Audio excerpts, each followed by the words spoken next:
রাজ্য সরকারের পক্ষ থেকে চিফ সেক্রেটারির পক্ষ থেকে যে সদর্থক বার্তা এসেছিল সেই বার্তাকে আমরা ওয়েলকাম করছি।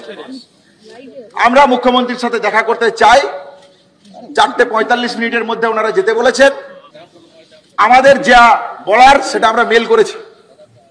3:53 মিনিটে আমরা মেল করে দিয়েছি। এই মুহূর্তে সবচেয়ে বড় খবর, নবান্নের কনফারেন্স রুমে পৌঁছে গেছেন জুনিয়র ডাক্তাররা।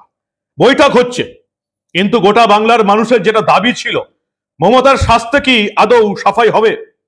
স্বাস্থ্য দপ্তরে যে সাফাই অভিযান শুরু করেছিল জুনিয়র ডাক্তাররা, সঙ্গে পাশে পেয়েছিলেন সিনিয়র ডাক্তারদের, যে থ্রেট কালচার গোটা বাংলার মেডিকেল কলেজ হাসপাতালগুলোতে অভিযোগ দেখতে পেয়েছিল এই বাংলার সাধারণ মানুষ চমকে গেছিল।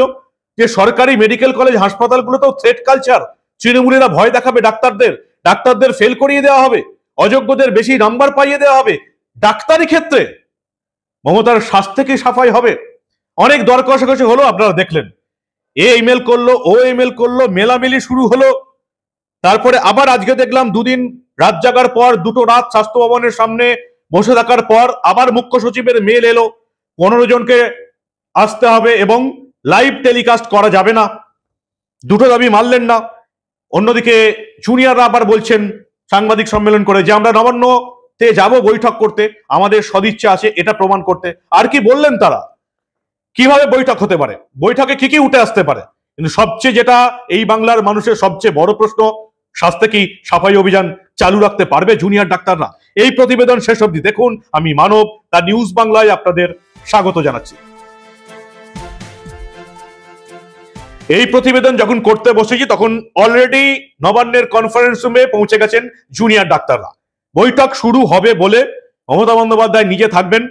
তবে শেষ অবধি রেজাল্ট কি হলো, লাইভ টেলিকাস্ট কি দেখতে পাবো আমরা, যেটা জুনিয়র ডাক্তারদের দাবি ছিল? মমতা বন্দ্যোপাধ্যায় জেলা সফরে, জেলা প্রশাসনিক বৈঠকে লাইভ টেলিকাস্ট করতেন যাতে বাংলার সাধারণ মানুষ দেখতে পায়, কারণ তিনি সেখানে একমাত্র বক্তা থাকতেন। কিন্তু এখানে বক্তা হচ্ছে জুনিয়র ডাক্তাররা। 25-26টা মেডিকেল কলেজের জুনিয়র ডাক্তাররা বক্তা। সেই ভয়ে কি মমতা বন্দ্যোপাধ্যায় লাইভ টেলিকাস্ট চাইছেন না? মুখ্য সচিবের চিঠি পাবার পর জুনিয়র ডাক্তাররা নিজেদের মধ্যে বৈঠক করলেন, জিবি মিটিং করলেন, তারপর সাংবাদিকদের কি জানালেন আপনারা শুনুন একবার। রাজ্য সরকারের পক্ষ থেকে চিফ সেক্রেটারির পক্ষ থেকে যে সদর্থক বার্তা এসেছিল সেই বার্তাকে আমরা ওয়েলকাম করছি।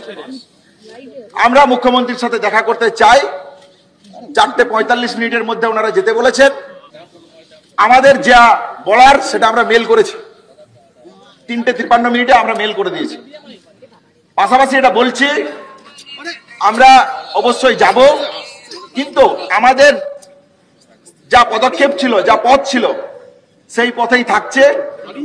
30 জন ডেলিগেট আমাদের যাবে। এর সাথে লাইভ স্ট্রিমিং এর কথা আমরা যেটা বলেছিলাম, সেই লাইভ স্ট্রিমিং এর পথে আমাদের দাবি থাকছে যে 26টা মেডিকেল কলেজের জায়গা থেকে যে প্রতিনিধি, সেই প্রতিনিধি 30-এর কম হওয়া কোনোভাবেই সম্ভব নয়। তাই আমরা 30 জন ডেলিগেট যাচ্ছি। দ্বিতীয়ত, লাইভ স্ট্রিমিং এর কথা যেটা বলেছেন, আমরা মনে করি এই পথ দেখানো রাজ্য সরকারের, মানে মাননীয় মুখ্যমন্ত্রীর দেখানো পথ। তাহলে এটা দাবি হিসাবে নয়, শর্ত হিসাবে নয়, খোলা মনে আলোচনা করার একটা পথ। সেই জায়গা থেকে আমরা মনে করি সুপ্রিম কোর্টের হিয়ারিং যদি লাইভ হতে পারে, মুখ্যমন্ত্রীর ডিস্ট্রিক্ট মিটিং গুলো যদি লাইভ হতে পারে, তাহলে আজ আন্দোলনের যে 34 দিনের ঘটনা প্রবাহ থেকে, জনমত থেকে উঠে আসা যে দাবি, সেই দাবি পাড়ার মোড়ে মোড়ে, প্যান্ডেলে আন্দোলনকারীদের কাছে লুকোনোর কি আছে? আমরা মনে করি এই দাবি নিয়ে রাজ্য সরকারের কাছে যে সদর্থক আলোচনা, সেই আলোচনায় লুকোনোর কিছু নেই। তাহলে যদি লুকোনোর কিছু না থাকে, তাহলে আমাদের মনে হয় রাজ্য প্রশাসন এই জায়গাটা বিবেচনা করে দেখবেন। আরো একবার জানিয়ে দেওয়া হলো, নবান্নে যাওয়ার মুখেও জানিয়ে দেওয়া হলো, এই রাজ্যে 26টি মেডিকেল কলেজ, তাই প্রতিনিধির সংখ্যা 30 জনের কম হওয়া সম্ভব নয়। সাংবাদিকরা প্রশ্ন করলেন 15 জনকে ঢুকতে দিলে বাকি 15 জন কি করবেন?